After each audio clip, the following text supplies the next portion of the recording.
राम राम सलाम सत श्री अकाल दोस्तों। आज हम बात करेंगे मूविंग एवरेज के बारे में। मूविंग एवरेज एक कमाल का टेक्निकल एनालिसिस इंडिकेटर है जो खुद ब खुद आपको बताता है कहाँ पर एंट्री और कहाँ पर एग्जिट लेनी है। और दूसरे शब्दों में मैं कहूँ तो ये आपको खुद बताता है कहाँ पर बाय और कहाँ पर सेल करना है किसी भी पर्टिकुलर स्टॉक को। ये काफ़ी इजी टू यूज़ है। अगर आप बिगिनर्स हो प्रो हो इससे कोई फर्क नहीं पड़ता, बस सिंगल क्लिक करें, इसको अपलोड करें इस इंडिकेटर को, ये इंडिकेटर खुद बताएगा कहाँ पर आपको एंट्री लेनी है और कहां पर आपको एग्जिट लेना है। तो वीडियो को एंड तक जरूर देखें क्योंकि मैंने आखिरी में एक रियल चार्ट या फिर मैं कहूं तो रियल स्टॉक पे इसे प्लॉट करके दिखाया है एक एग्जांपल के तौर पे कि इसे कैसे यूज करते हैं, यानी मूविंग एवरेज को हम कैसे यूज करते हैं। तो उसमें बताया है कि कैसे हमें एंट्री और कैसे एग्जिट लेनी है। इससे पिछली वीडियो में मैंने आपको बताया था, अगर आपको याद हो तो उसमें भी मैंने एंट्री और एग्जिट लेनी सिखाई थी, जिसमें candlestick pattern plus different technical tools use करके हमने एंट्री और एग्जिट लेनी सीखी थी। अगर आपने वो वीडियो नहीं देखी है तो आप उसको भी ज़रूर देख लें।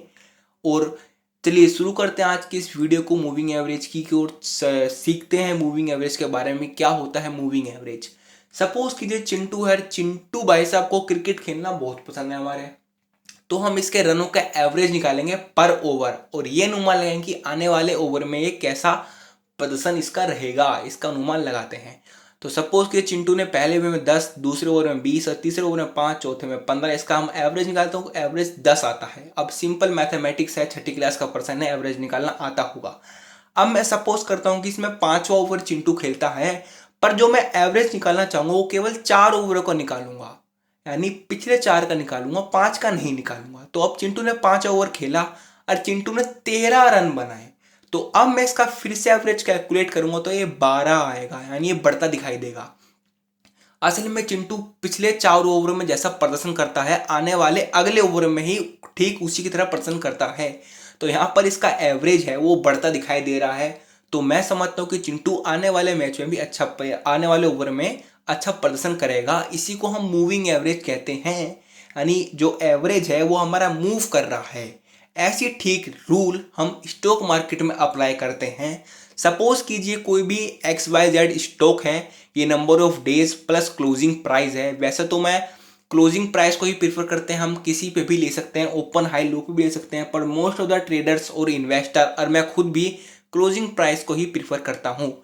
तो ये डे 1, डे 2, डे 3 और डे 4 और डे 5 की क्लोजिंग प्राइस है। जब मैं इनका एवरेज निकालता हूँ तो 234.32 आता है। अब इस पे शक ना करें कैलकुलेशन, क्योंकि कैलकुलेटर सीख गई हैं तो सही होंगी।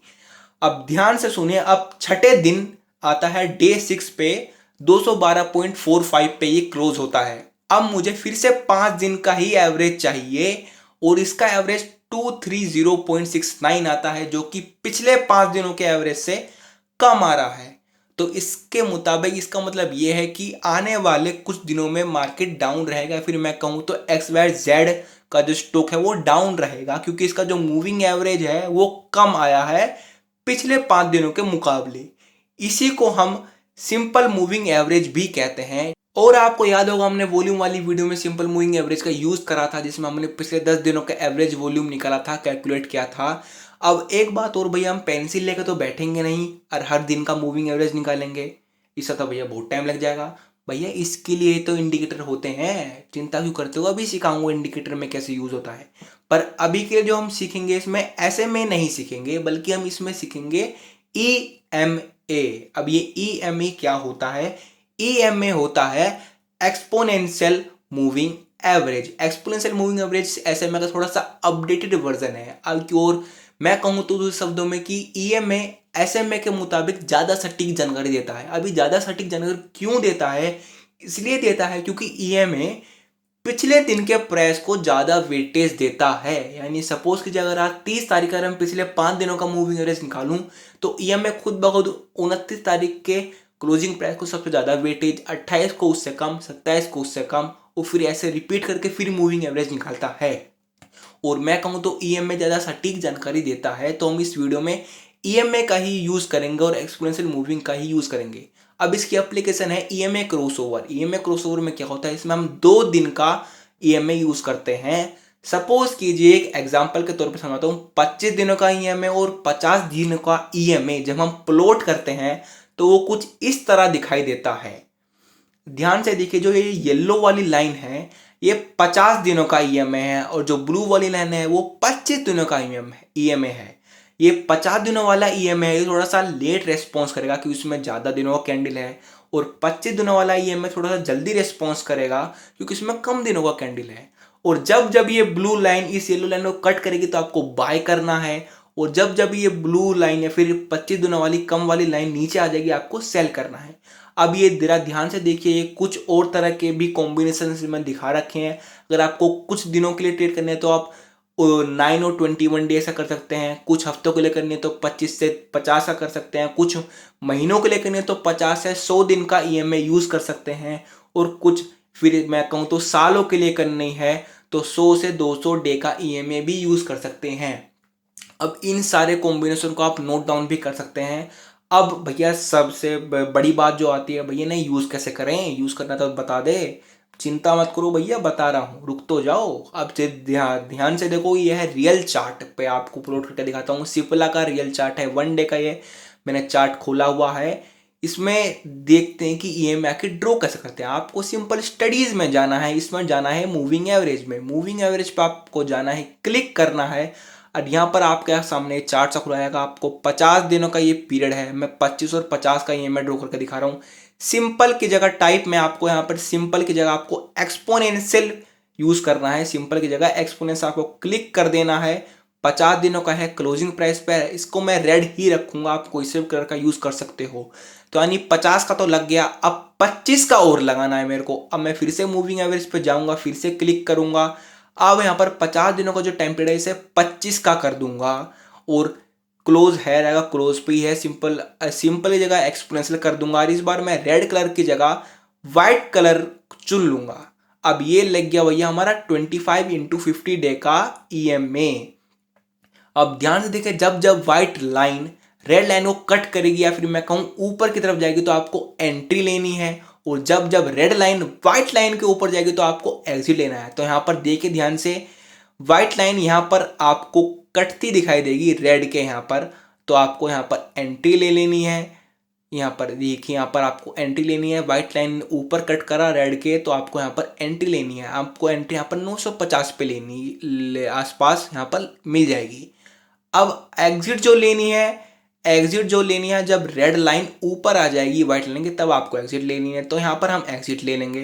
तो ये क्या प्राइस है, 934। अबे ये क्या चीज़ है, एंट्री 950 पे, एग्जिट 934 पे। वो भी मार्च के महीने में मैंने एंट्री ली, वो भी फरवरी में एंट्री ली है और मई में निकल ली है। कुछ दिनों का ये चार्ट है, तो भैया इतने दिन का कैसे, है ना कुछ क्वेश्चन है भैया। यही इसका लिमिटेशन है, इसमें थोड़ा सा लेट ये आपको एग्जिट देता है, पर इसका भी तोड़ है। एक काम करते हैं, थोड़ा सा टाइम कम कर देते हैं। ये 3 आवर का मैंने कर दिया, इसमें टाइम कम कर देते हैं। तब मैंने टाइम कम करा, तो अब देखते हैं कि एंट्री और एग्जिट कहाँ पर होती है।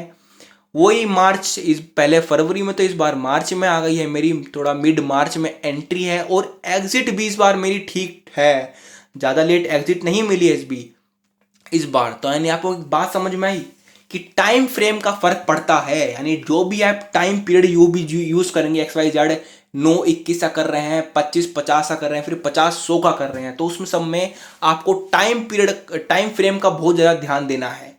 तो चलिए एक काम करके और देखते हैं कि अगर मैं टाइम और कम कर दूं तो क्या पता मेरे को और जल्दी मिल जाए। चलो करके देख लेते हैं, तुम्हारे मन की सुन लेते हैं। चलो एक घंटे का टाइम फ्रेम कर देता हूँ, अब देखते हैं क्या होता है।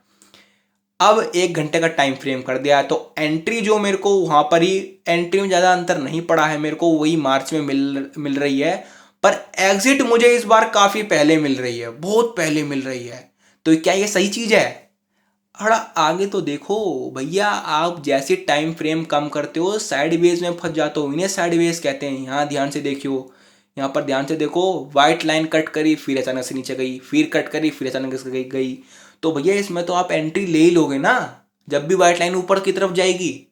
तो इन्हें कहते हैं साइडवेज। तो यानी अगर आप टाइम फ्रेम बहुत ज़्यादा कम कर देते हैं तो आप साइडवेज में फंस जाते हैं। तो टाइम फ्रेम और टाइम पीरियड आपको बहुत ध्यान से चुनना होगा। अब मैंने आपको टाइम पीरियड तो बता दिया है, 9-21 का, फिर 25-50 का, पर टाइम फ्रेम नहीं बताया है।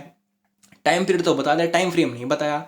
भैया आपको टाइम फ्रेम भी बता दूंगा मैं, पर मैं चाहता हूँ आप खुद एनालाइज करो थोड़ा सा। आप खुद दिमाग लगाओ, खुद देखो, आप कोई सा भी कॉम्बिनेशन अपने तरीके से लगा सकते हो। आपको डिफरेंट डिफरेंट कॉम्बिनेशन जरूरी नहीं है आप वही यूज करो। आप अपना खुद का टाइम पीरियड बना सकते हो, खुद का टाइम फ्रेम बना सकते हो और इन्हें यूज कर सकते हो। वैसे तो मैं जनरली ईएमए को स्विंग ट्रेड के लिए यूज नहीं करता हूं, मैं कैंडलस्टिक पैटर्न को ही ज्यादा प्रीफर करता हूं। पर ईएमए को मैं यूज करता हूं इंट्राडे में। इंट्राडे में, हाँ जी, इंट्राडे में भी ये यूज होते हैं। अब मैं इंट्राडे का ना तो मैंने टाइम पीरियड दिया है ना ही टाइम फ्रेम दिया है, क्योंकि जान पूछ के नहीं दिया है, क्योंकि इंट्राडे के लिए आपको थोड़ा सा इंतजार करना होगा। क्योंकि अगर मैंने अभी इंट्राडे का बता दिया तो आप जाके उसमें उंगली मारने लगोगे और अपना बहुत सारा लॉस कर बैठोगे।